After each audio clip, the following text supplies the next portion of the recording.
Good day, everyone. Today, we are delighted to present to you our Java case study, Give Me Five, as a project that embodies the synergy of innovation and classic word guessing game. Allow me to introduce our members.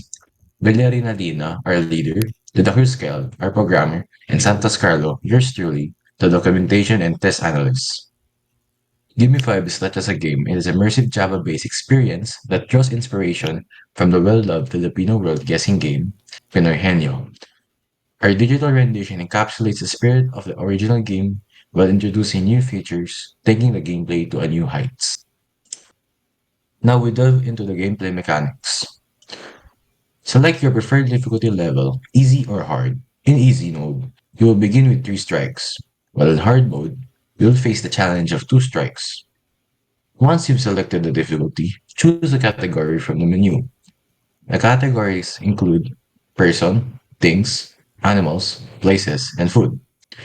You'll be presented with a question related to the chosen category. Your goal is to provide 5 correct words that match the given clue. Utilize your knowledge and linguistic prowess to unravel the word puzzle. Strikes. Strikes represent your chances in the game. Manage them wisely to maximize your chances of success. In easy mode, you start with 3 strikes, while in hard mode, you have 2 strikes to work with. Each wrong answer results in a strike, and exceeding the allowed strikes ends the game. Successfully provide all 5 correct words without exceeding the allowed strikes to emerge victorious in the round. Demonstrate your vocabulary mastery and claim victory in a captivating word guessing challenge. After conquering a round, you have the option to restart the game with a new category or bid farewell to the adventure. Embrace the challenge and to test your skills across different categories and difficulties. Hello everyone, this is Dinah speaking, the leader or the project manager of the group.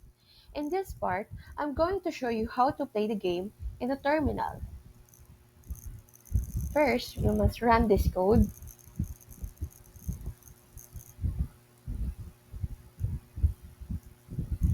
Here in the terminal, we have the display output. Give me 5. First, if you want to start the game, just put number 2. But before that, if you don't know the game, you should put number 1 to the menu and press enter for the instruction on how to play the game. Here we have Welcome to World Challenge, where your vocabulary skill will be put to the test. Follow this instruction to enjoy the game. Press 1 to proceed. Okay, let's press 1. Here we have the rules of the game. First, choose your difficulty. Under this, or select your difficulty. There are just two modes here, easy and hard. Second, pick the category. After you choose your difficulty, now you have to put your category. It depends on there's just 5 category and 5 and reflect and it will reflect 5 random question per category. Next, answer the question. Uh, each question are based on your chosen category. Your goal is to give 5 correct words which matches the given question. If it doesn't matches the given question, it doesn't reflect to your score or it doesn't give you points. Every correct answer will give you 5 points. 4. Strikes. Strike is a lifeline or how many lives you have left. Strike represents your chances or life in a game.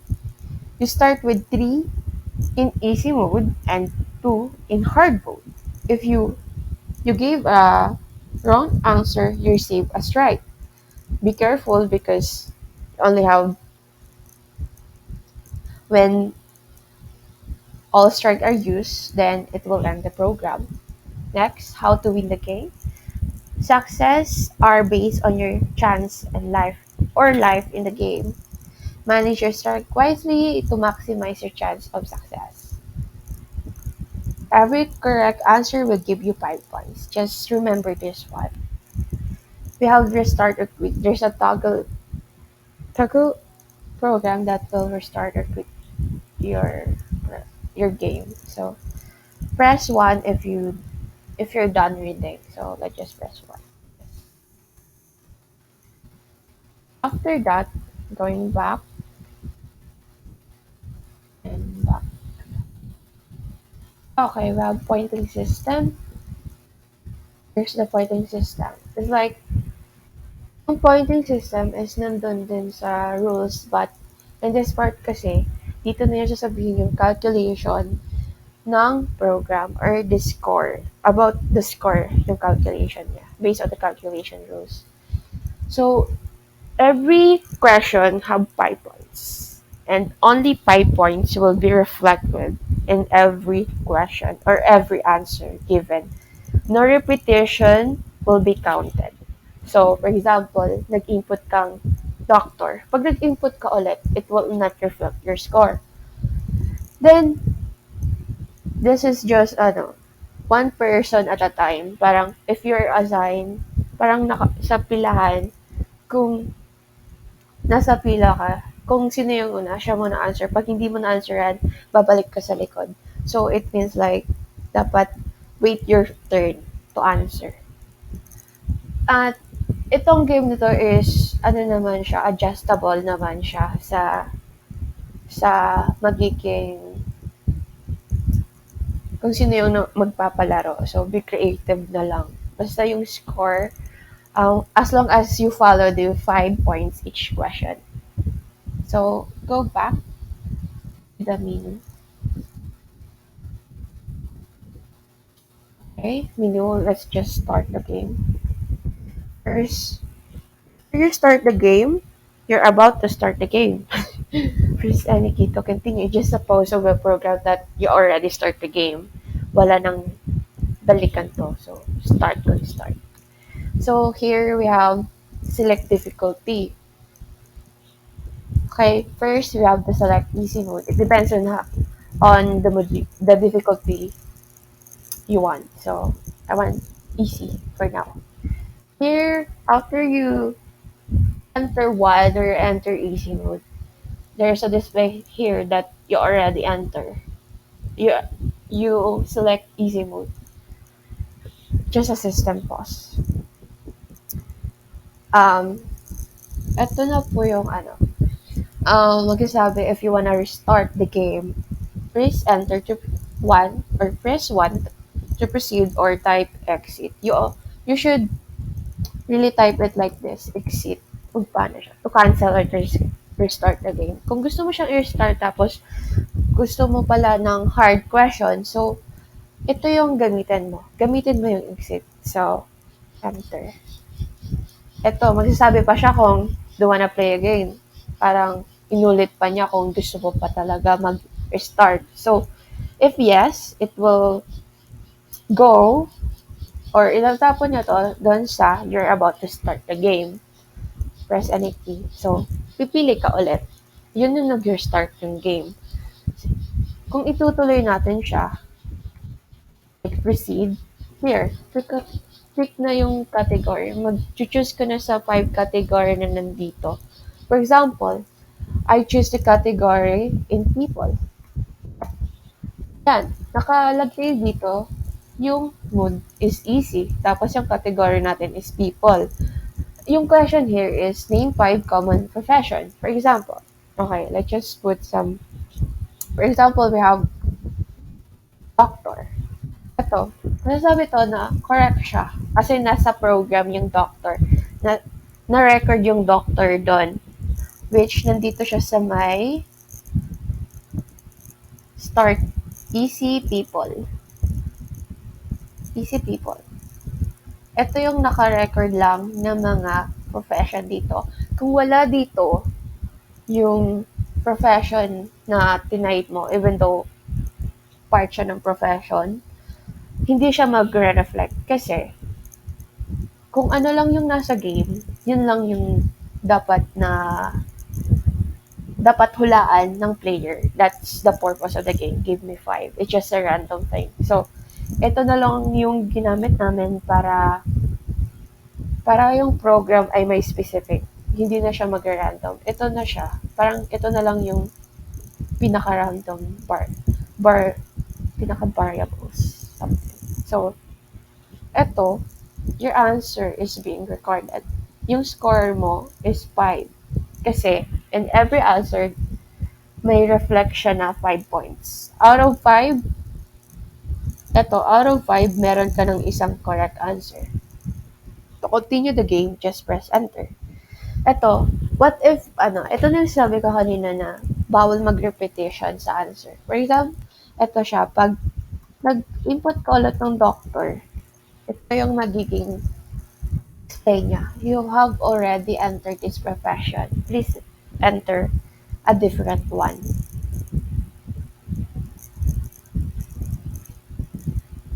Ito siya. Dito siya sa play again. Itong play again, dito siya sa dito na methods. Game start. Ito, play again. Itong play again. Ano ba? Ay, game start pala. Play again. Ito.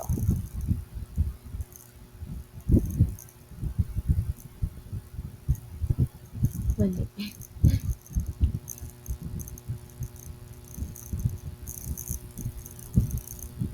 Ito pala. Play again game. Dito siya.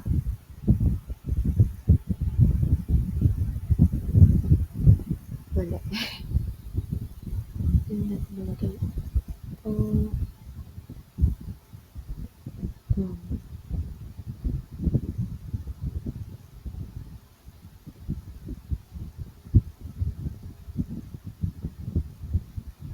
Ito pala siya.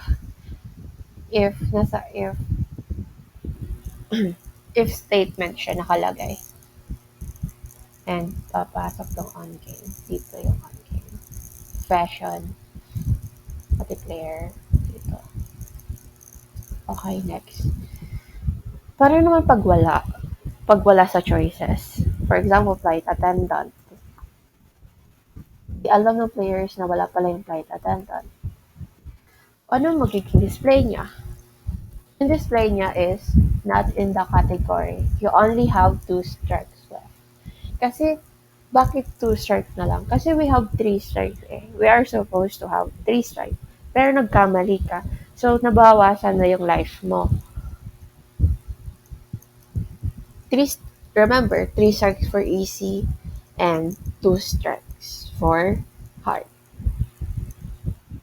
Okay? So, pag na-input natin lahat at na-correct natin siya, sige, let's try. Pilot, meron na kanina yung doctor, pilot naman. Magre-reflect yung score. Dadagdag siya, and nagiging 2 out of 5. And score niya 5. Dumagdag ng 5 points. Sige, dagdag ulit tayo, engineer. 3 points, okay? Teacher, police. Natapos na yung program. Sabihin yon, correct lahat ng answer mo, nag-record na yon. So, sinabi niya, would you like to play again? Pag you would like to play again, pupunta to sa category ulit. Sa category naman siya. Kasi, dadagdag ka. Kung nahulaan mo siya, dadagdag yung points mo. Paramihan ng points dito. So, yun yung time na nanalo yung isang grupo. Pwede grupo, pwede din person.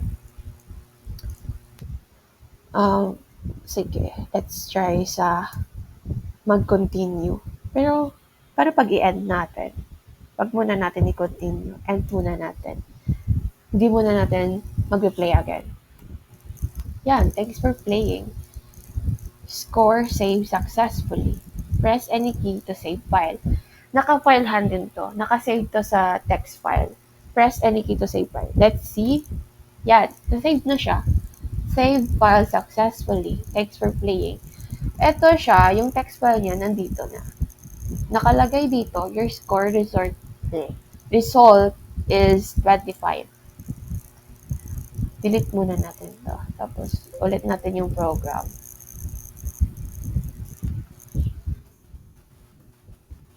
Okay. Here. Yun na yung continuation ng code natin. Kasi, nag-end tayo ng program. Nag-exit tayo ng program kanina. Para mapakita ko yung file handling na about the record ng player. Ng score, I mean. So, dito, magko-continue tayo para mapakita ko yung categories niya. Sige, start. Ulit natin. Ulitin natin. Tayo. Ulit ng people. Or,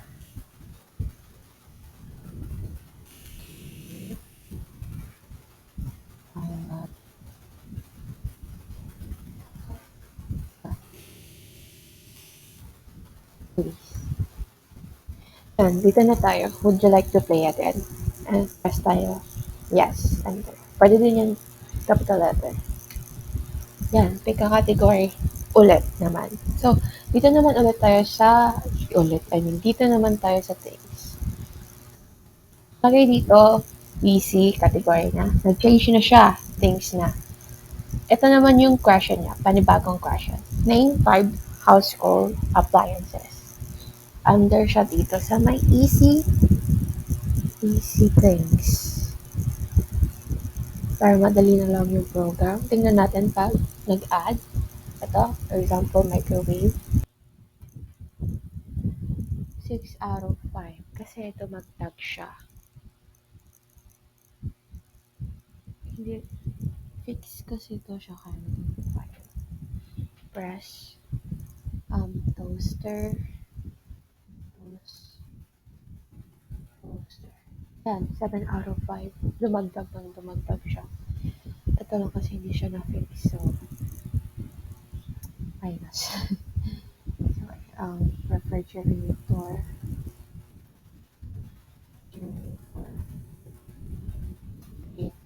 Tuloy-tuloy yan hanggang parang ganun din kanina. Pero what if ubusin ko yung lahat ng mga ano to,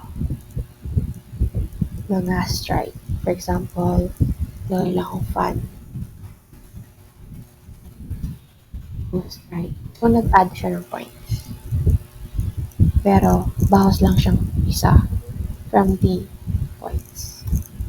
Pag tumuloy siya, sabihin yun, magre-restart yung score. Tapos, babalik siya sa 3. Kasi tuloy-tuloy yung answer is what if mali spelling, blend lang pala. Answer pala. Pag okay naman siya pag all caps. Yeah. Kahit spelling lang talaga and maling input. Tapos, yun yung mag-end ng program. Okay.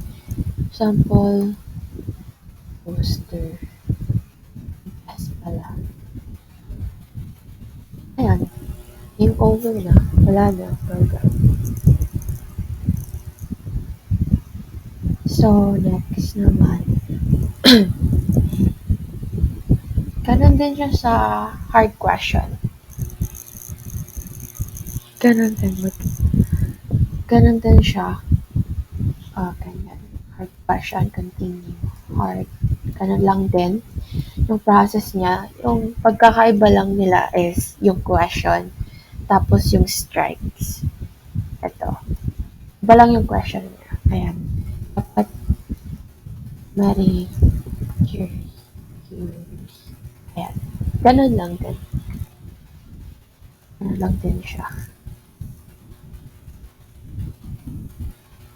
Pero ano kaya tong save score? Yung save score, naka-file handling din siya. Naka-file handling siya after ano ng program, parang 500 lang din pa. Yan. Save score lang kasi siya. Pero walang input siya. Kasi save score, walang result ng program. Ganon din siya sa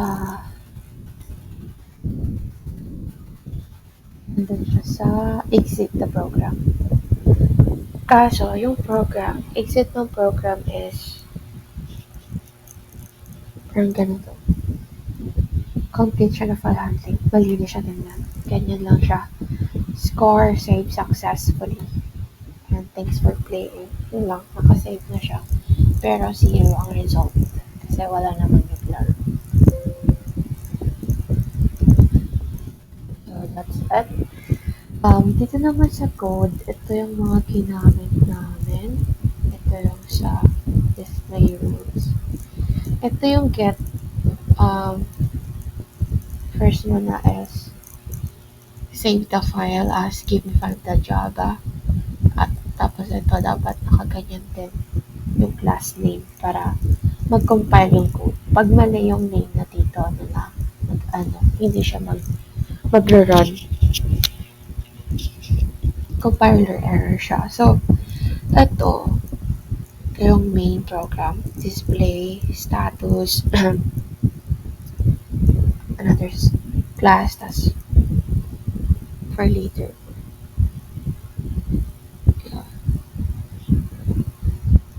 Ito, get name player, getter for score, getter for out of, nandiyan lang yan sa code, setter, and we have this, the start, play again, para malinis ang code, easy things, yung lahat ng mga methods. Ito for start, ito for hard.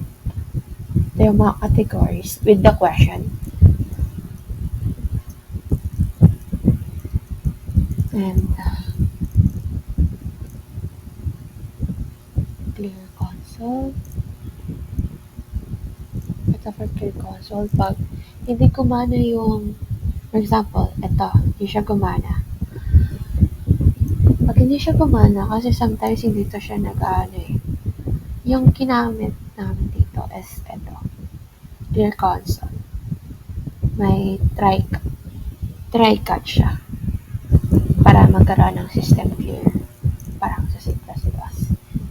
Kasi pag ni-run dito, parang papakita pa yung nasa taas instead na yung code ay yung terminal is malinis lang, tapos yun lang yung kung anong dapat i-display niya, yun ang dapat. Kaya need nito. And save score. Ito dito nakalagay yung file handling. Ito on the game. On game, ito lang siya yung press edit. Edit ito continue. Yun yung system pause pag sa on the game. Ito naman, ito yung play again. Yes or no. Meron kasing game at merong again. Kasi ito siya. Boolean to siya naman. Ito. Void. Kumbaga, ito, pwede mo siyang gamit global variable something. So, C++, parang ganun siya. Tapos, ito kasi, dito lang to sa game para mas lalong specific yung pag-play again ng players para hindi siya magulo. Kasi nagkakagulo siya pag ito yung pag ito yung gagamitin. Kaya, ito siya. Itong play again game na may nakalagay dito siya nakalagay sa so may categories na dito kasi magka-count siya pag nag-equal to 5 pupunta siya dito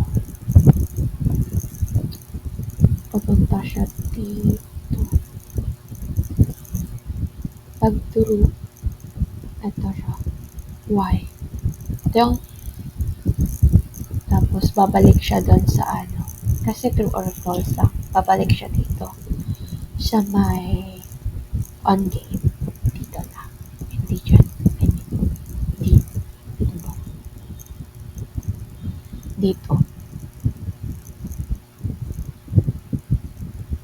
Ito yung purpose niya. Kasi sa, pag nag-input, limitation siya ng mga user na naka-input na sila ng 5 beses na correct. Pag hindi sila nakaulit, yun yung purpose niya kasi pag nagsobra yun, walang end yung program. Yun lang.